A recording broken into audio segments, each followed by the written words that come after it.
Thank you for listening to this PYA webinar recast. PYA is pleased to offer this alternative way to access our thought leadership. This is a recording of a previously delivered webinar. The information is accurate as of the date of the original event. The video recording, slides, and associated material for this and all PYA webinars are available on our website at pyapc.com. This podcast is for educational purposes only. It is not intended to be used as legal advice or an official opinion.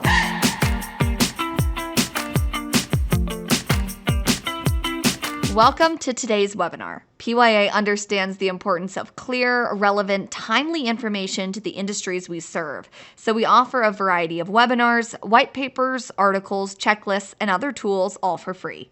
Subscribe to our e-newsletters, follow us on social media, and subscribe to our PYA Webinar Recast podcast series for audio-only versions of all of our webinars at pyapc.com. Thank you for joining us. Here are today's presenters. Hello and welcome to our audience. Hi, I'm Bob Paskowski and I'm a consulting principal with PYA, and I lead our managed care and revenue cycle service line. And I'm pleased to be presenting again. I've had the opportunity to talk about a few of these episodes in the past, and it's hard to believe, Emily, that we're already on our 7th and last episode in this series. And as you can see, maybe the next slide, the first 6 slides really did focus in on what we would call more the private, the commercial markets and those payers.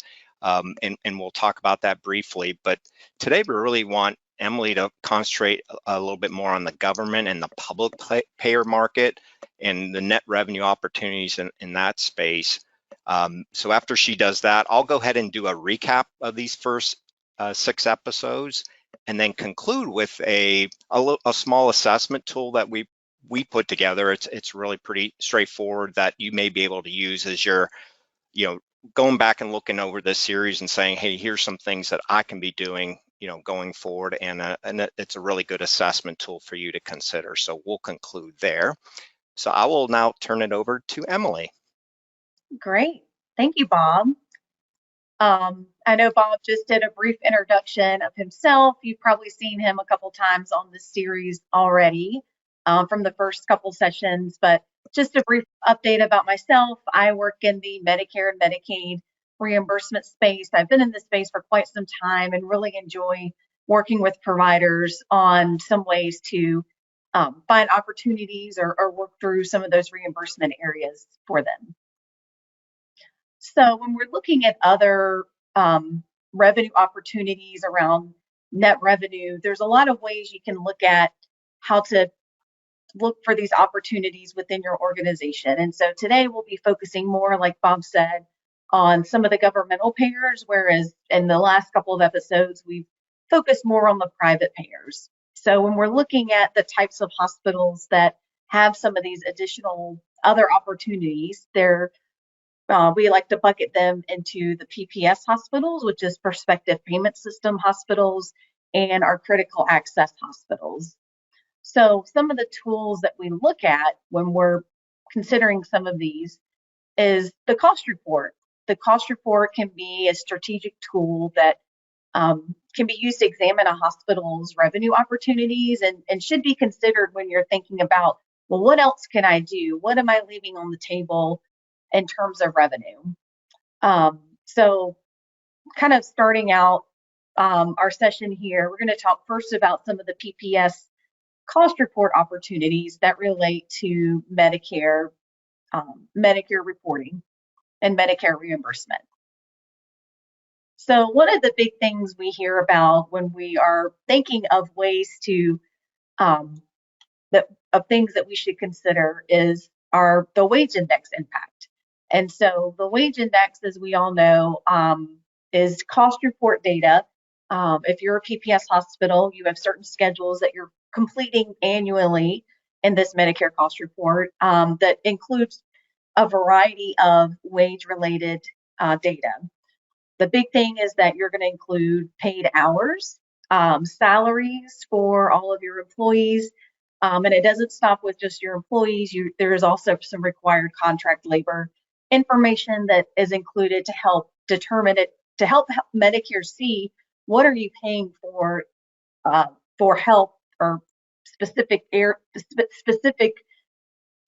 employees in that area. So when we think about the wage index, when we think of geographic areas such as New York City, the cost of living, the cost of hiring a nurse, for example, in that area is going to be a lot higher than when you're looking at a rural area, maybe in a place where there's not a lot of people. That's going to be a little bit lower. So the wage index comes into play for your organization when you are getting paid by Medicare. The wage index for your geographic region is applied to the labor portion of your payment from Medicare. So it's pretty important to make sure that your data is being captured appropriately. One example that from my past when I've worked with hospitals is that when you're working with a hospital in a geographic area where there's only a few PPS hospitals submitting data for the cost report, if one hospital for some reason has an error in their data, or maybe something wasn't filled out correctly, or maybe they pulled the paid hour schedule wrong, because there's certain types of paid hours you want to include and certain ones that you want to exclude, such as shift differential hours that could sway the amount. So I've heard of hospitals kind of working together in a geographic area where there's only like 3 hospitals that make up your wage index factors. So it's something to consider, and maybe one thing to think about when you're looking at this, because the wage index data, when there's big changes within it, this could indirectly affect your reimbursement down the road. Some other areas, as we all know, contract labor is a big area. There was a huge amount of contract labor utilized in the past couple of years. From talking with clients recently over the past year, they have been trying to move away from a lot of contract labor, traveling nurses, other traveling professionals, just because it's so expensive at this point, and hiring someone in some cases is a little bit easier. So seeing some fluctuations in that contract labor could bring your wage index up or decrease. But hopefully, if you're reporting your accurate data, then you're going to be right where you should be. Another area that we see that's a little difficult for some providers is looking at the physician cost. So the physician data, the hours, and the dollar amounts that you're paying them, the dollar amounts will come from your contract, the hours that they're working. You want to be able to support that through time studies or time sheets to understand what part of their time is being utilized in more of an administrative role versus seeing directly with patients, because that type of time needs to be separated out in the wage index. So part of our recommendations that we always talk to our clients about when they have questions on wage index, and we get a ton of questions on wage index and how that affects them and what they can do to make this an easier process. So we always recommend doing a deep dive or an assessment of some sorts at least once a year, typically in the summer before Medicare begins their wage index audit, which happens in the fall. So usually the beginning of September is the deadline for hospitals to submit any revisions or changes to their wage index. So the next area that we like to talk about for net reimbursement opportunities for a PPS hospital would be the disproportionate share payment and your uncompensated care payments. As we know, these amounts for many hospitals are very large and very significant to your organization. So you want to make sure that you're able to support getting those payments, and if you are near the threshold of losing that status, that you understand that and kind of understand what some of those consequences could be, but also looking at, well, am I reporting my days correctly? Am I including everything that I could be to enhance that, not enhance, but have an opportunity to make sure you're reporting that accurately. So one thing is making sure that you're reporting all of your Medicaid eligible days. This can be somewhat of a timely process if you are a provider or someone in your office just kind of looking through and trying to understand, well, how do I find these additional days? Are there any additional days?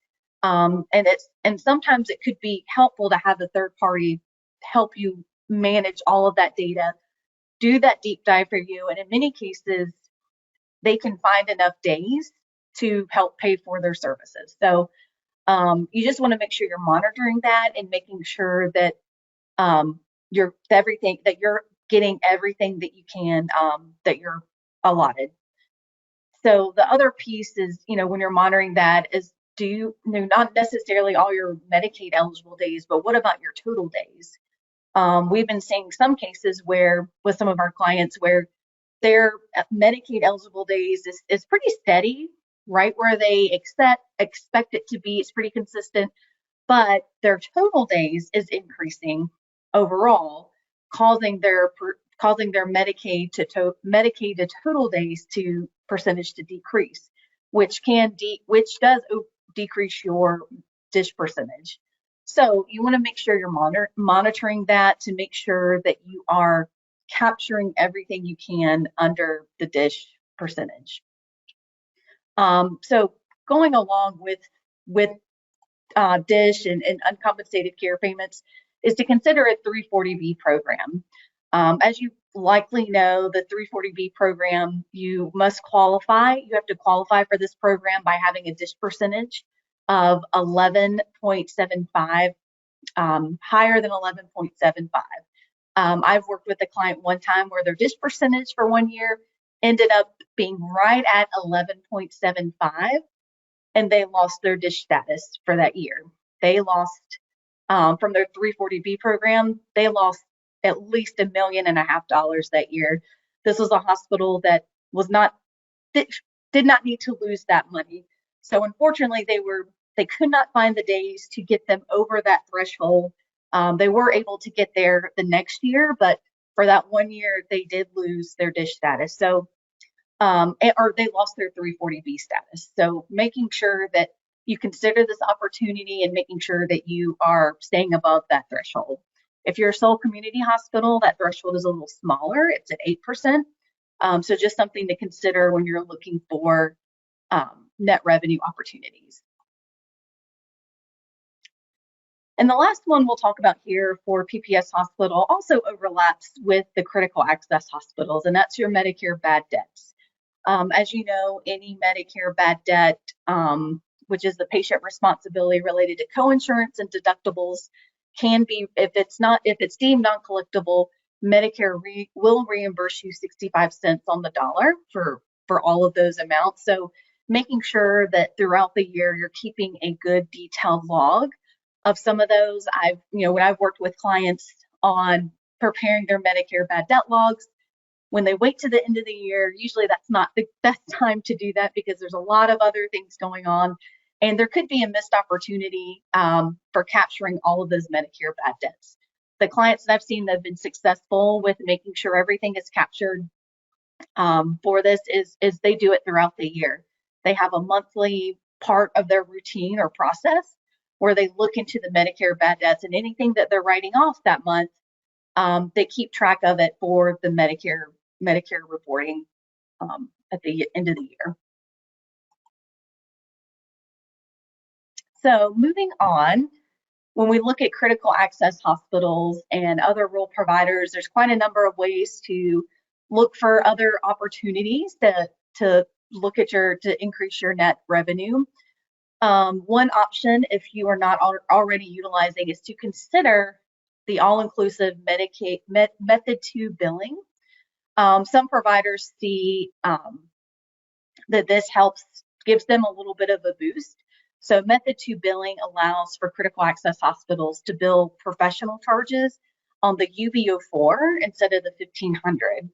And so this allows these professional services, to be reimbursed at 115% of the physician fee schedule. And for the facility and technical services, they would be reimbursed at 101% at allowable cost, which is how critical access hospitals are normally reimbursed. So that's one thing to consider if you're not utilizing that method. It may not be the right solution for all hospitals, but for some hospitals that it does make a difference. And so as we know, when we're looking at our cost report as a strategic tool to look at some net revenue opportunities is to look at your cost to charge ratio. I won't get into too many details of how this affects. We want you to stay awake, so we want to keep you moving and going through this episode. But the cost to charge ratio from a top level is used to calculate your Medicare reimbursement for your critical access hospital. And this is done in your cost report. So you're paid throughout the year for these Medicare services. And at the end of the year, when you're filing your cost report, you were actually calculating the actual cost that it took you to provide these services, and then comparing that to what the charge was for that service. So we're wanting, for example, if we're looking at respiratory therapy, it's very critical to make sure that your respiratory therapy expense lines up with your respiratory therapy revenue. Because if you have one, or if you have a staff member or a nurse that floats between different areas, or if you have a respiratory therapist that isn't busy all of the time, so maybe they'll help go do some rounds within the main area. They're not really doing respiratory therapy, but we don't really want to include we don't want to include all of that cost there. So kind of thinking about those things of where staff are located, what they're doing, does that really match up with what that type of departmental charge is? So there's different areas you can look at for your cost to charge ratio to make sure those things are in line. So I included this one here. I know this is probably more of an expense, and we're really trying to look for net revenue opportunities. But when we're thinking about a critical access hospital that's being reimbursed at 101% of your expense or your allowable cost, home office allocations are becoming a bigger piece of that. As we all know, there's been a lot more consolidation for hospitals, and including critical access hospitals. And so a lot of these departmental administrative services are being, there's cost savings to having, kind of a different organization that is managing or owning these organizations, and they would be covering things such as your accounting services, maybe some billing services, finance, some of these HR. So when they're not specifically included in your hospital, maybe they're over here under this other ownership, you want to make sure that those expenses are coming through appropriately so that you are getting the correct reimbursement from Medicare. There's been some changes with the home office cost reports. So there are some changes that we think that is making the MACs kind of do a double take on your home office allocation. So making sure that you have the support and the backup, and making sure they're appropriate, because that could be money that you're leaving on the floor if you're not being properly reimbursed for some of those costs. And again, this is the one of the other crossovers from PPS hospitals and critical access hospitals.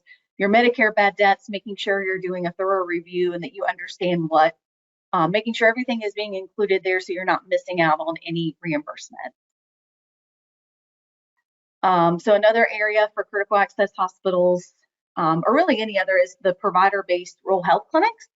There are quite a few advantages to having it being provider-based versus a freestanding physician practice, and one of those is the potential for higher reimbursement compared to a freestanding physician practice. As it relates to the cost report, Medicare bad debts are allowed to be reimbursed if they are provider-based. So if you have a lot of Medicare bad debts related to a rural health clinic, you'd be able to claim those as long as they are provider-based. And the last one that also kind of rolls into Bob's neck of the woods is making sure that your Medicare Advantage contracts with these organizations, if you are a critical access hospital, making sure that your contract is, you're being reimbursed at a cost-based rate. And so what we've seen sometimes is these contracts are established, and these contracts are not updated for some time. And so you want to make sure that you're actually being reimbursed appropriately, and making sure that you're not losing money from your Medicare Advantage organization not paying you correctly. So from here, I was going to pass it over to Bob to go over our next section of the presentation. Thanks, Emily. And even back to that prior slide, we often get in our payer contracting world, we'll get questions from clients that ask about Medicare Advantage bad debt. In other words, this patient is now Medicare Advantage or not, traditional Medicare. Can I claim Medicare Advantage bad debt to my cost report? And I'll let you answer that because Yeah. we do get that question quite a bit. Oh, that's an excellent point, Bob, because I know you've gotten that question. I've gotten that question as well. Those bad debts are not allowed to be included on your Medicare bad debt log. Your Medicare bad debt log that we talked about that goes into your cost report where you would get reimbursed for that 65% is only for your traditional Medicare patients and not your Advantage patients. Right. Yeah, and so if you're having issues with your Medicare Advantage patients not paying those deductibles and coinsurance, that's certainly something you can maybe handle, in a contract rate of some sort to maybe make some of that up. But yeah, that's kind of what we advise them of as well. Thanks, Emily. Right. So if you want to hit this button, and again, this is the recap of the first 6 episodes, and just pausing there for a moment. Again, as I said earlier, this has been a pretty well focused on the private market, and just want to let the audience know that all of the webinars, the materials, even we actually issue a small assessment checklist after each of these sessions that follow this. So those are all on our website. If there's anything that you heard in the first 6 episodes, please go to our website and see those. And after we conclude today, we'll get Emily's checklist out as well for the group. So we'll have all that material on our website. So again, there's a lot of information here to deal with. A little bit like your grocery shopping, you have 5 minutes to shop, and you're trying to run and find maybe the meat aisle or something. That's a little more cost net revenue opportunity impact on your organization. So we'll go to the next slide then, Emily. I'll do a quick recap. I'm not going to read these verbatim, but if we go back to the first session back in February, we had Kristen and Sarah talk about the front end and the mid rev cycle.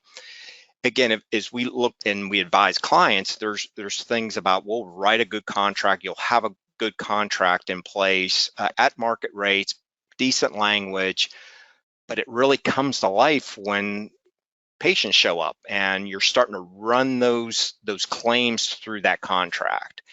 And so what's very important on the front end is just getting the information up front as accurate as possible. You can note here the second bullet around eligibility verification. That's always a tough one. We hear it all the time. Patient may come in this month and they have, let's say, Cigna. Next month they change employers and now they have Aetna. And if you're not checking that, it's just going to slow up the process in you getting paid for that. So that's an important part. And point of service collections, obviously that's revenue right on the that you can collect right at the point of service. So those are a couple things I wanted to highlight in that first session. Episode 2, Dave Hall and I spoke about the back end of the rev cycle. So claims have already been pushed to the payer. Now you're starting to get information back from the payer. And unfortunately, not all those claims come back at 100% of what you expect, as we all know. So we threw out some ideas during that session around making sure you engage with your payers. In a lot of instances, we actually serve in the managed care role on behalf of our clients. We always ask for meetings, joint operating committee meetings with our payers that we can talk about the real claim issues, that we're seeing a propensity of a claim to deny for this reason. What's going on? Is it our end, your end, et cetera? But again, trying to head that off as quickly as possible, because again, cash is looming out there and not getting into your coffers.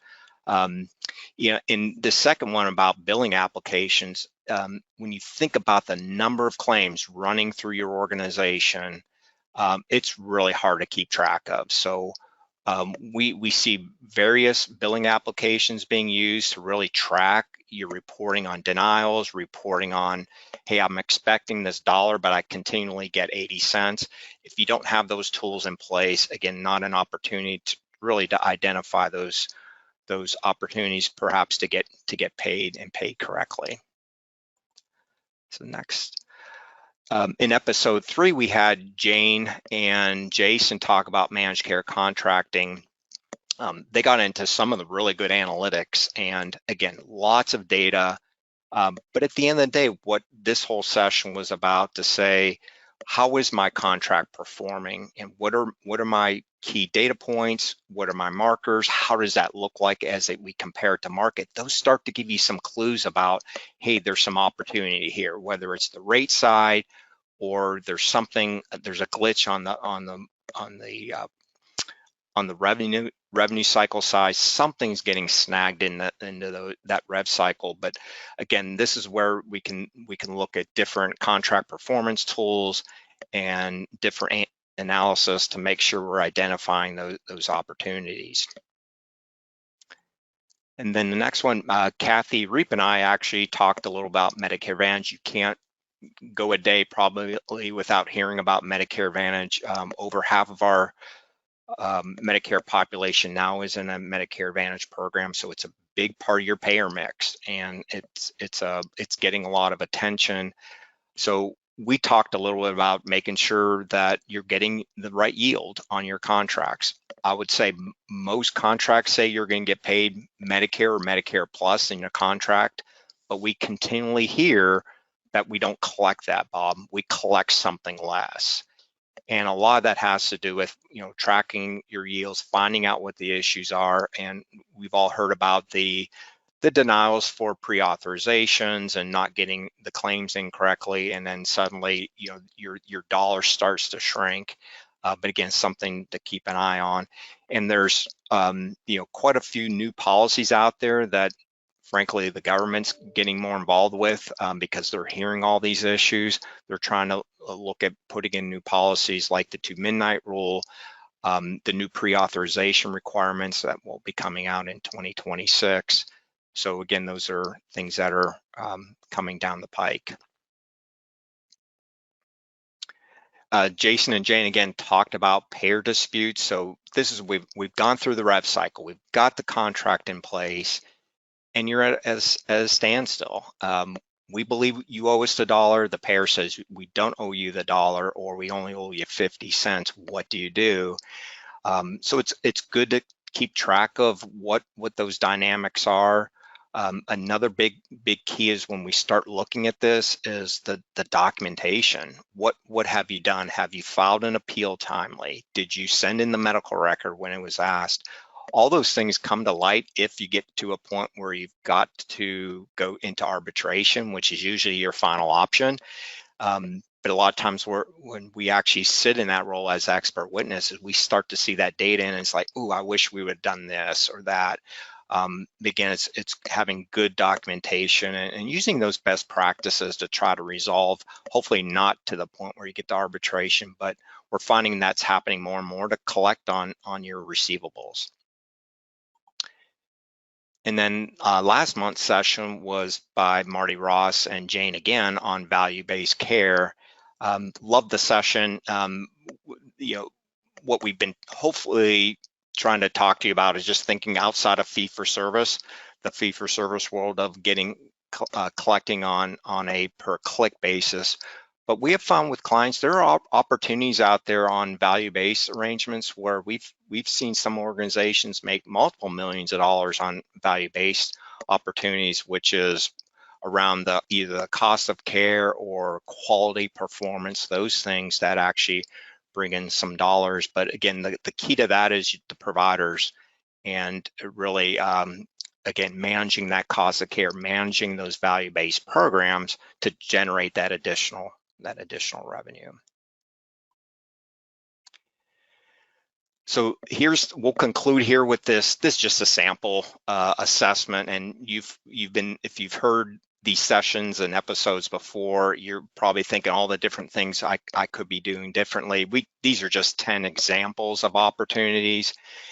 And And one of the ones that we see probably most commonly there is number 2, where you spend seem like a lifetime getting a commercial payer contract finally resolved, and then you're like, I'm done with it for a while. And no, it's funny how fast 2 to 3 years come by, and suddenly that contract becomes a little bit stale. And oftentimes we'll hear from folks that also say we haven't looked at this in years, and so that's always creating opportunities. But this was just a little tool to kind of look at each of whatever 10 opportunities you may identify in your organization, and just to kind of put you on a scale of, hey, I'm spending a lot of time in this area, and that's good, or other areas that may need some attention. And frankly, we see this is hard. There's resources needed to do this. And usually we find this happening, whether you're in a budget cycle or you're going through a strategic session, and you're looking at your own departments and organizations and looking for those net revenue opportunities. And hopefully over these 7 episodes, you've been able to identify and be able to fill out at least 10 of these on this little assessment tool, and assess your own organization. So with that, I will conclude. And thank you for your attendance today. Yes, thank you. Thank you for listening to this PYA webinar recast. The video recording, slides, and associated material for this and all PYA webinars are available on our website. If you have any questions or if we can help, please contact us at pyapc.com. Thank you again for joining us, and have a great rest of your day.